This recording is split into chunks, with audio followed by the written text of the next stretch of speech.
Recently, I got to play an early access version of Realms of Ruin. I had to go a campaign mission, which I can't show you, as well as 4 multiplayer matches where I got to try out both the Uruk Cruel Boys and the Stormcast Eternals. Was it any good?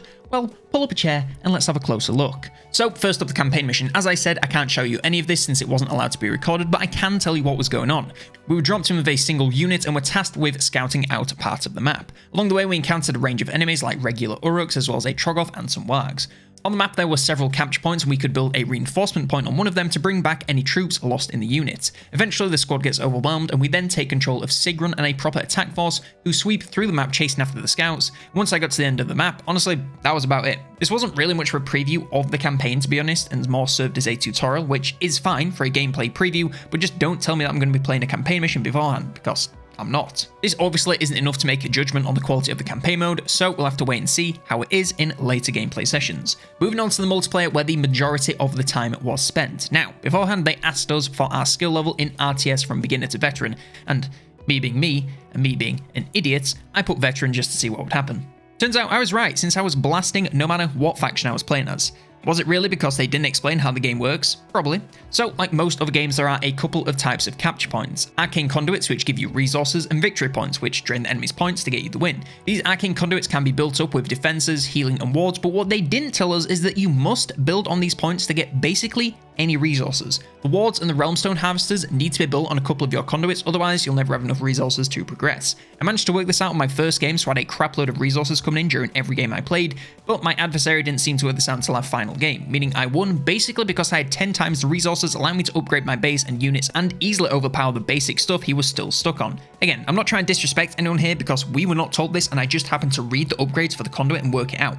Anyhow, on to how the game actually played outside of me dominating my enemies. If you've played anything similar like Iron Harvest or Empire at War, you know what you're in for. It's small-scale, fast-paced combat with even the biggest fights lasting less than a minute, so you really have to make quick decisions to stay in control. There's a rock, paper, scissors system where archers beat the swords, the shields beat the archers, and the swords beat the shields, with heroes kind of being good at most things and leading your army from the front. Early on, we only had a very small selection of 3 units and the hero, meaning you really had to be careful when attacking to make sure you're getting into favourable matchups. The early game was a rush to capture as many points as possible to quickly gain resources to race to later game techs and units to keep up the pressure.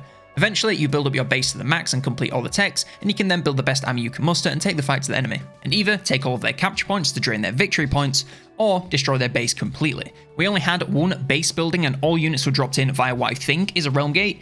You guys know that I don't really know about this stuff, I'm sorry about that. You can upgrade this base at the cost of Realmstone to unlock later game units, and the Uruks had 3 tiers including the base, and the Stormcast had 4 with the final tier allowing you to drop units directly onto the battlefield, which I never managed to see because I'm just too good at the game. You could also spend Realmstone on research, which allowed you to upgrade basically every unit in the roster in some way, with some having the choice of 2 different options such as new abilities or just stat buffs. Speaking of stats, I didn't really see any, so you just kind of have to assume that higher tier units are going to be stronger than lower tier ones and that the rock, paper, scissors system is going to be consistent, which is a little bit confusing when you don't know which units are which. The abilities are pretty cool, with almost every unit either starting with one or being able to pick one up using research. There's basic stuff like a charge to get into combat quicker or a shield, but then there's more exciting things like Drake Guard, Flame Breath, and massive AoE buffs from heroes. Not only are they cool to look at, but they can also be essential in getting the win in combat.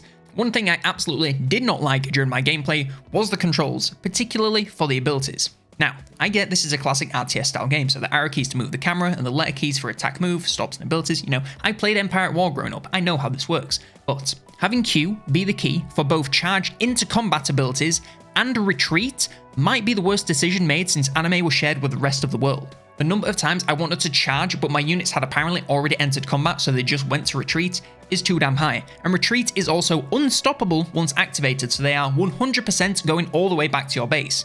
Now yeah, you can probably change this in the options, which we weren't allowed to change, but this shouldn't be the default keybinds, it's just awful. Speaking of options, I can't tell you what settings we were playing at since this was all over parsec, meaning I basically saw something like this, but looking at the recording, it's 1080p, 60 FPS and seems to be running reasonably well aside from a singular crash at the end.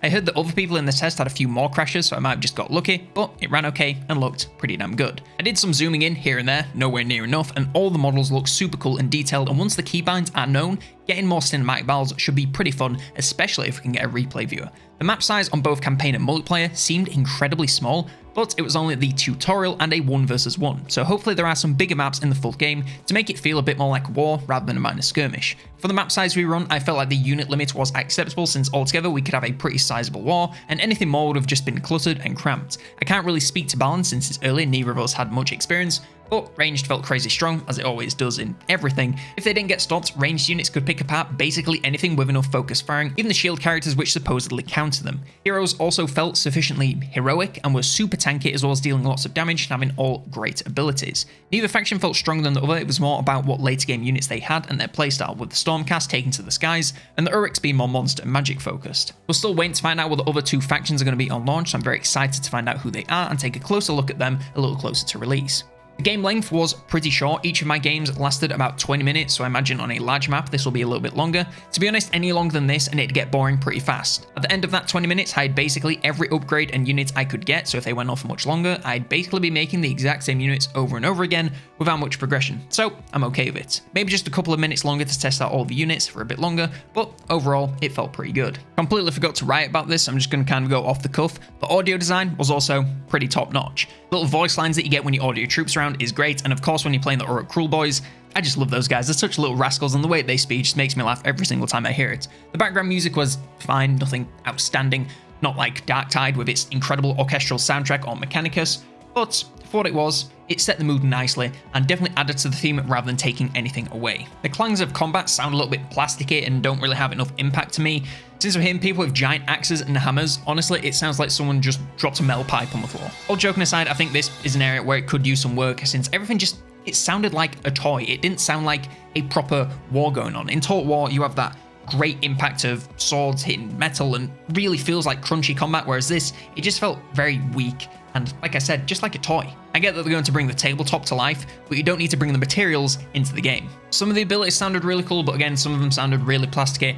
Across the board, the audio design for the actual combat and the sound effects, rather than the music and the voice lines, which are all great, I definitely think could use some work. It just is nowhere near punchy or crunchy enough. I get that Age of Sigmar is more of a high fantasy setting, but high fantasy doesn't mean that it all sounds pathetically weak. It just means that it's a bit more shiny and high-pitched, if you ask me. That being said, stuff like this can be down to personal preference. I'll give you a little sample of combat right now to listen to so you can see what you think, but me personally, I'm not a big fan.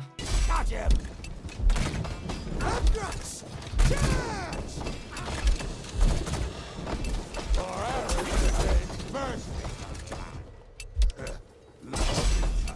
Got some new walkie no-ones for you, boss. We's your best choice, boss. And I believe that is pretty much everything I have to say about Realms of Ruin for now. As I said, this was a preview of 2 factions on 1 map in the multiplayer, so there's still plenty of game yet to be revealed, so subscribe if you want to see that. Comment below what you're thinking of the game so far, don't forget to like if you did, and if you're looking for what mistakes to avoid in another Warhammer-based strategy game, then check out this video to see the top 10.